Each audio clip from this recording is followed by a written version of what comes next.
Hello बच्चों, अपन एक दंतुक ligand, monodentate ligand क्या होते हैं, बाइडेंटेड लिगेंड क्या होते हैं और पॉलीडेंटेड लिगेंड क्या होते हैं, वो अपन पढ़ चुके हैं। एक स्पेशल टाइप का लिगेंड आता है पाई एसिड लिगेंड। पाई एसिड लिगेंड क्या होता है, सुनिएगा बात। मान लो ये आपकी कोई मेटल है, ठीक है, आपका कोई मेटल है, इसके अंदर आपका कोई लिगेंड है। लिगेंड मेटल के साथ क्या बना रहा है, उपसंयोजक बंध बना रहा है, तो कोऑर्डिनेशन बॉन्ड बना रहा है, ठीक है। बिकॉज इसके पास क्या है, खाली डी कक्षक उपस्थित है, इसलिए ये क्या बना रहा है, उपसंयोजक बंध बना रहा है।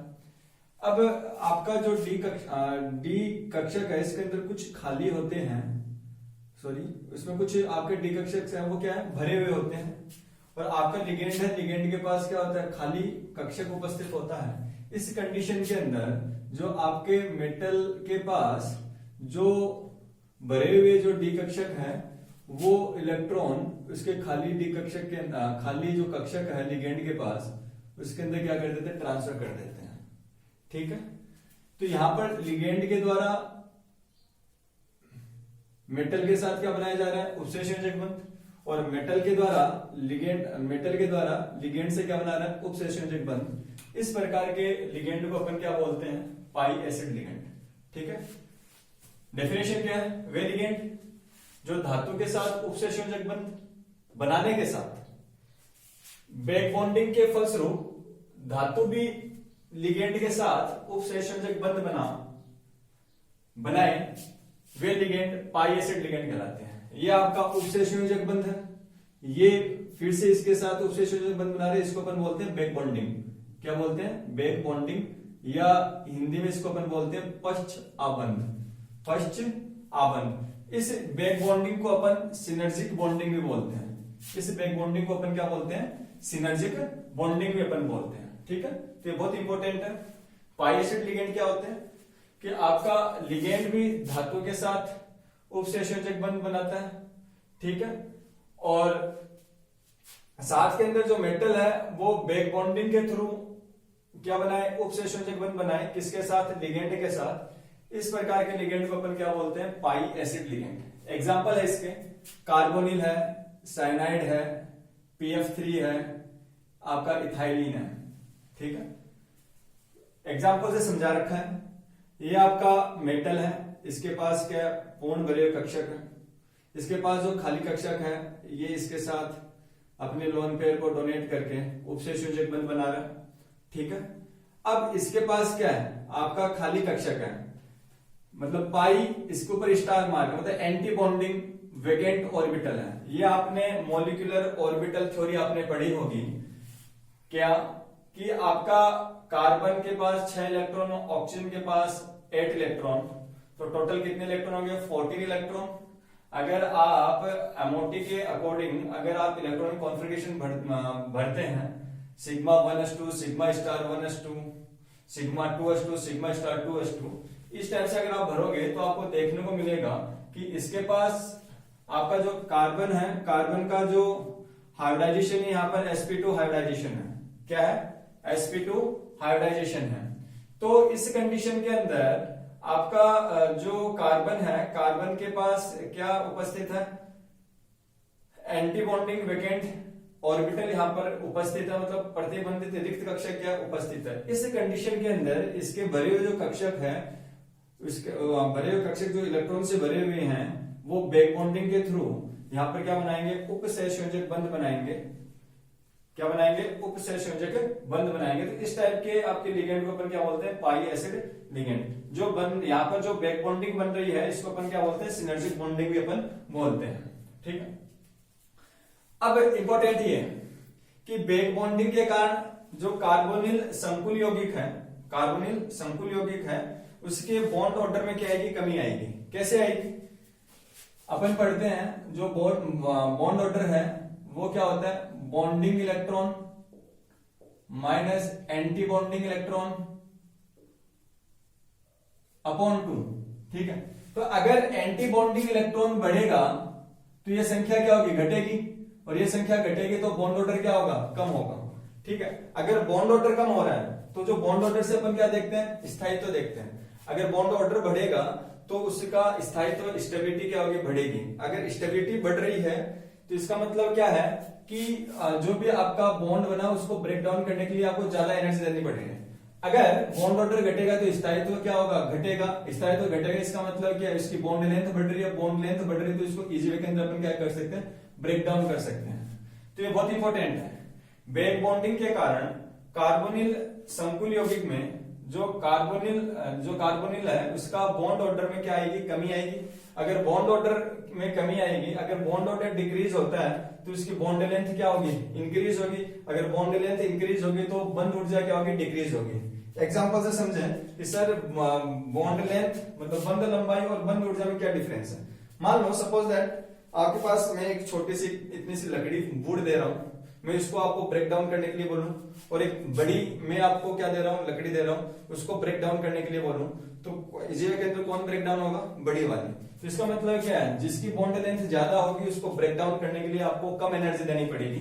ठीक है, तो याद रखना अगर बैक बॉन्डिंग बढ़ रही है, बैक बॉन्डिंग की वजह से क्या होगा, जो कार्बोनिल का जो बॉन्ड ऑर्डर है वो क्या होगा, डिक्रीज होगा। बॉन्ड ऑर्डर डिक्रीज होगा तो बॉन्ड लेंथ इंक्रीज होगी, बॉन्ड लेंथ इंक्रीज होगी तो इसकी बॉन्ड एनर्जी क्या होगी, डिक्रीज होगी। ठीक है, जैसे क्वेश्चन आता है, निम्न में से संकुल यौगिकों में आपको ये 4 संकुल यौगिक दे रखे हैं, इसमें कार्बोनिल CO के मध्य की अधिकतम बॉन्ड लेंथ किसकी है।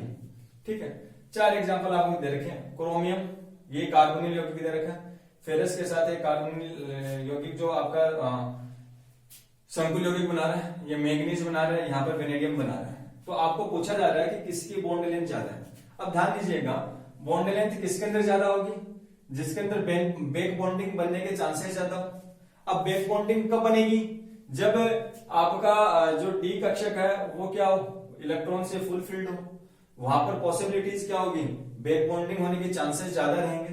तो आप देखिएगा इस जो आपका कार्बोनिल ग्रुप है इसके ऊपर चार्ज क्या आपका 0 चार्ज है, इसके ऊपर चार्ज क्या आपका 0 चार्ज है, इसके ऊपर क्या आपका पॉजिटिव चार्ज है, इसके ऊपर क्या आपका नेगेटिव चार्ज है।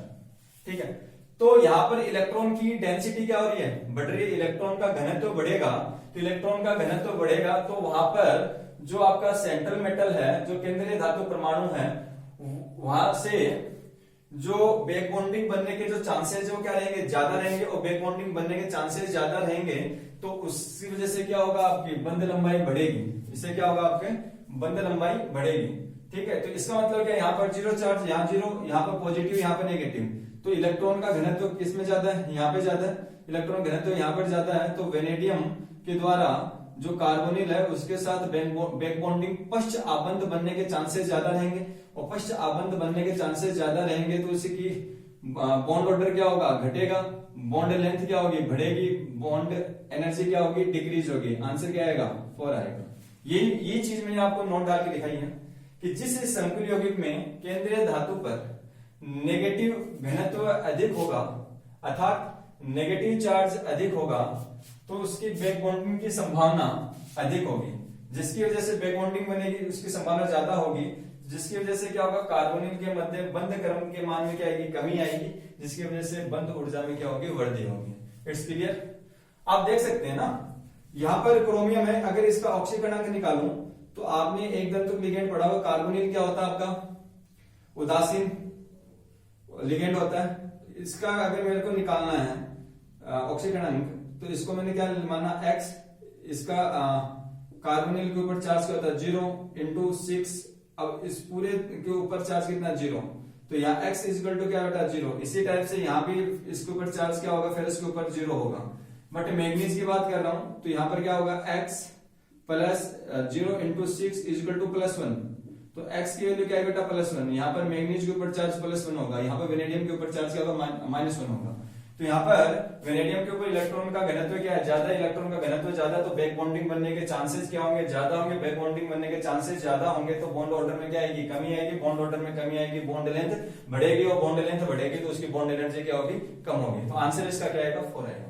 नेक्स्ट आता है, मतलब कहने की बात यह है कि अगर बैक बॉन्डिंग बनती है तो बॉन्ड लेंथ क्या होगी, बढ़ेगी। तो इसी बेसिस के ऊपर ये क्वेश्चन है। माना कि C O के बीच के अंदर जो बॉन्ड लेंथ है, वास्तविक बंध लंबाई है 1.46 एंगस्ट्रॉम है। जब ये लिगेंड के भांति कार्य कर रहा है तो किसी भी सेंट्रल मेटल के साथ अगर ये उपसंयोजक बंध बनाएगा तो इसकी बॉन्ड लेंथ क्या होगी, बढ़ेगी। तो आपको पूछा जा रहा है कि इस संकुल यौगिक में CO की बॉन्ड लेंथ क्या होगी। फर्स्ट आपका 1.46 एंगस्ट्रॉम, ये नहीं हो सकती क्योंकि इसकी रियल बॉन्ड लेंथ क्या है, 1.46 है। जब इसके साथ अगर ये उपसंयोजक बंध बनाएगा तो ये इसके यहाँ पर क्या बनने के चांसेस रहेंगे, बैक बॉन्डिंग बनने के चांसेस रहेंगे। अगर यहाँ पर बैक बॉन्डिंग बन रही है तो इसकी जो बंध लंबाई क्या होगी, बढ़ेगी। इसका मतलब एग्जैक्ट 1.46 एंगस्ट्रॉम तो नहीं आएगी, इसका मतलब ये तो नहीं है, ठीक है। यहाँ पर 1.30 इससे कम बता रहा है, बंध लंबाई बढ़ती घटती नहीं, तो ये भी नहीं आएगा। अब ध्यान दीजिएगा, एक है 2.3 एंगस्ट्रॉम और एक है 1.70 एंगस्ट्रॉम। अब बात है कि दोनों बढ़ी हुई है, लेकिन आपकी जो बॉन्ड लेंथ है, जो बंध लंबाई है, वो बैक बॉन्डिंग से इतनी ज्यादा नहीं बढ़ती है लेकिन कुछ बढ़ती है। तो लगभग 1.46 के पास कौन सी ज्यादा बढ़ी हुई है, 1.70।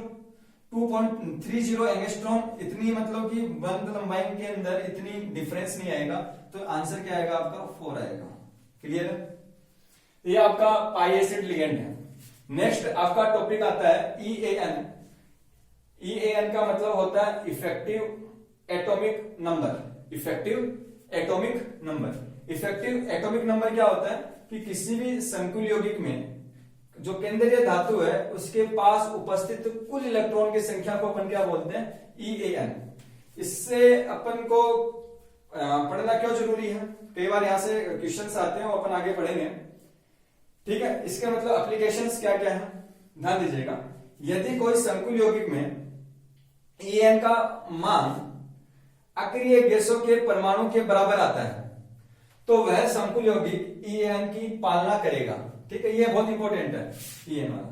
यदि कोई संकुल यौगिक में EAN का मान, मतलब आपका इफेक्टिव एटॉमिक नंबर का मान अक्रिय गैस के परमाणु के बराबर आए, जैसे अक्रिय गैस के परमाणु क्या है, हीलियम है, ठीक है, नियोन है, आर्गन है, ठीक है, आर्गन है, आर्गन के बाद आपका क्रिप्टॉन है। आर्गन का अंदर इलेक्ट्रॉन कितने होते हैं, 18 होते हैं, क्रिप्टॉन के अंदर 36 होते हैं, नियोन के अंदर 10 होते हैं। तो अगर अपन जो इफेक्टिव एटॉमिक नंबर जो निकालेंगे, अगर उसकी संख्या अगर अक्रिय गैसों के बराबर आती है तो वह संकुल यौगिक EAN नियम का क्या करेगा, पालन करेगा, अदरवाइज वह EAN नियम का पालन नहीं करेगा, ठीक है।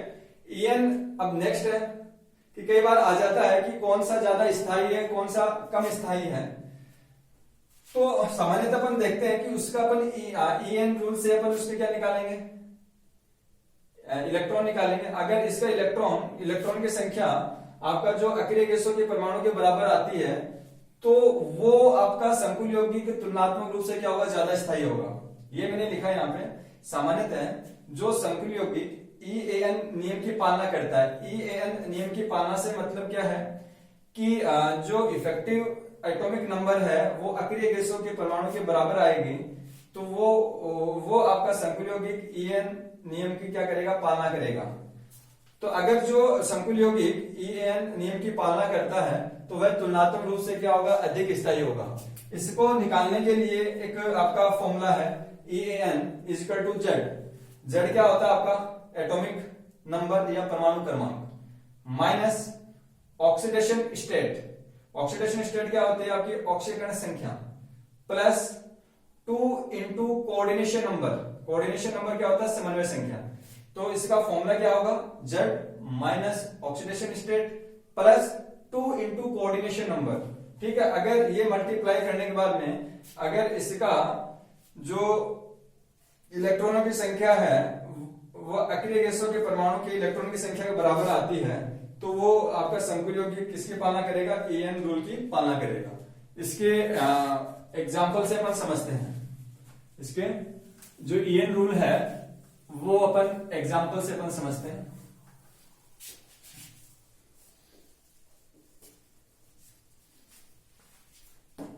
देखिएगा, जैसे फर्स्ट एग्जाम्पल में ले रहा हूं,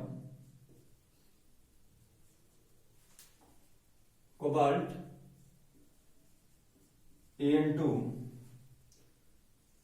Cl2Br, ठीक है, इसका मैं EN निकालता हूं, इसका मैं क्या निकालूं, EN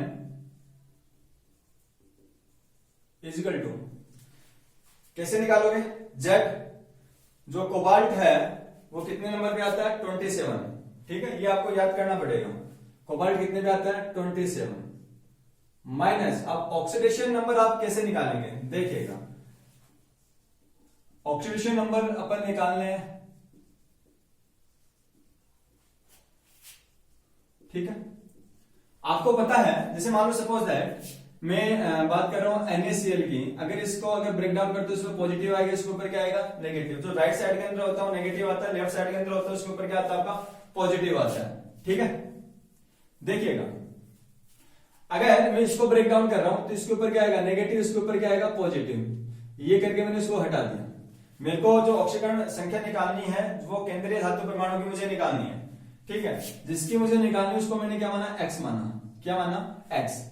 EN होता है इथाइलिन डाइएमीन द्वितंतुक लिगेंड, जो उदासीन द्वितंतुक लिगेंड है, तो इसके ऊपर चार्ज क्या होता है, 0, तो +2 × 2, एक क्लोरीन के ऊपर चार्ज -1, 2 के ऊपर क्या हो जाएगा, -2, तो मैं ऐसे इसको लिखूं, माइनस चार्ज है, मतलब आप जोड़ लो, ऐसे इसको लिख लो, प्लस आपका एक के ऊपर चार्ज -1 × 2, ठीक है, इसका जो योग है, इसको चार्ज कितना आ रहा है इसके ऊपर, पूरे के ऊपर +1, तो x प्लस इसके ऊपर 0, ये क्या हो जाएगा बेटा, -2 इजिकल टू +1, ठीक है, x इजिकल टू -2 इधर के साइड जाएगा तो क्या आएगा, 3, तो इसके ऊपर ऑक्सीकरण क्या आया, +3 आया, तो यहां पर ऑक्सीडेशन स्टेट इसकी क्या है, माइनस, ऑक्सीडेशन स्टेट है 3, मैंने यहां पर 3 लिख दिया, प्लस 2 × समन्वय संख्या कितनी है, ये द्वितंतुक लिगेंड है, ठीक है, तो 2 से मल्टीप्लाई हो रहा है तो 4 तो ही हो गया,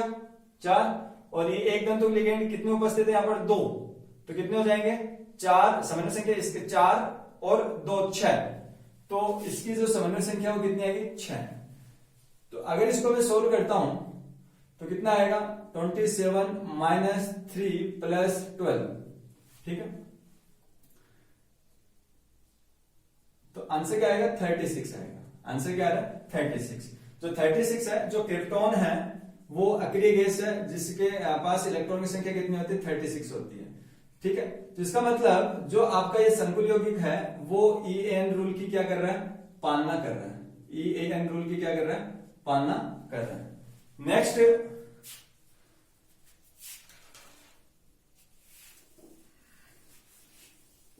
मैं बात कर रहा हूं, नेक्स्ट एग्जांपल की मैं बात करूं, फेरस EDTA -1, ठीक, इसका आपको EN नंबर निकालना है, तो EN निकालने के लिए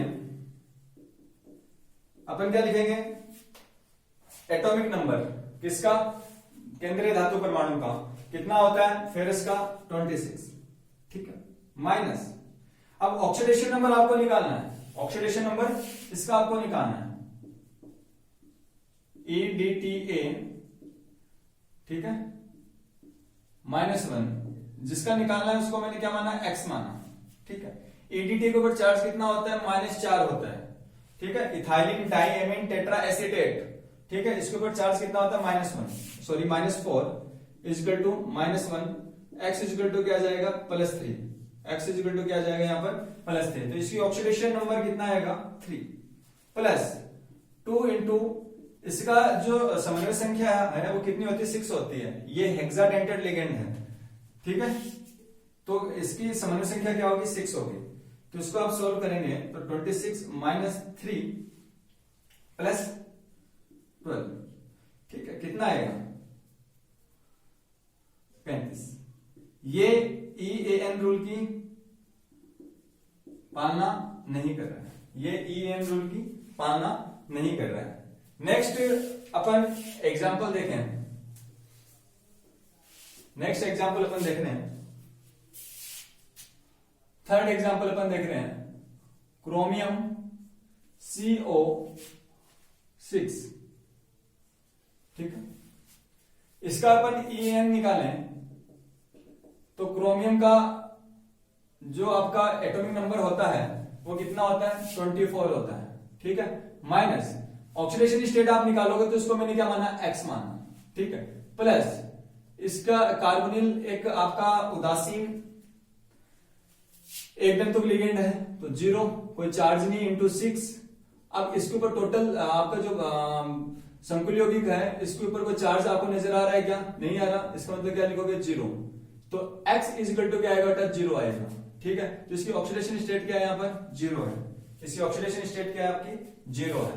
प्लस 2 इंटू इसकी समन्वय संख्या क्या होती है बेटा, ये एक दंतुक लिगेंड है 6 है तो इसकी समन्वय संख्या कितनी होगी, 6, ठीक है। तो EAN इजिकल टू 24 प्लस 12, तो इसका टोटल कितना है, 36। तो इसका मतलब क्या है, ये EAN रूल की क्या कर रहा है, पालना कर रहा है, ठीक है।